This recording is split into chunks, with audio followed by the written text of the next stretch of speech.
Hello everyone, welcome to Malta. చూస్తున్నారండి, ఇది ఒకటి మన స్పినోలా దగ్గర ఉన్నాము. మనం ఇక్కడ చూస్తున్నాగా లవ్ మోన్యుమెంట్ ఉంది కదా, స్పినోలా అండి ఇది. సో ఇక్కడ ఈరోజు బాంబులు కాల్స్తారు. వీళ్ళ ఫీస్ట్ ఉంది కదా, చూస్తున్నారా? ఇక్కడ చిన్న చిన్న క్యాన్స్ ఇట్లా పెట్టున్నాయి. అవన్నీ బాంబులు అండి, అరేంజ్ చేశారు ఇవన్నీ.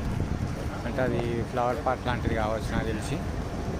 సో ఇది మీకు చూపిద్దాం అనేసి వీడియో తీస్తున్నారు. చూస్తున్నారా?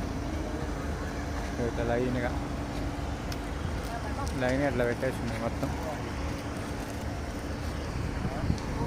చూడండి, ఇగో ఇది మన ఊర్లో జాతర ఉంటుందో ఇక్కడ కూడా జాతర అండి. ఇట్లాంటి రాళ్ళు, రప్పలు, బ్యాగులు అవి అమ్ముతారండి మొత్తం. ఇక్కడ బార్గెన్ చేస్తారో చేయరో మరి, మస్తు పైసలు. చూస్తున్నారా? మన దగ్గర 20 రూపాయలు ఉంటాయి, ఇక్కడ 200. ఇవన్నీ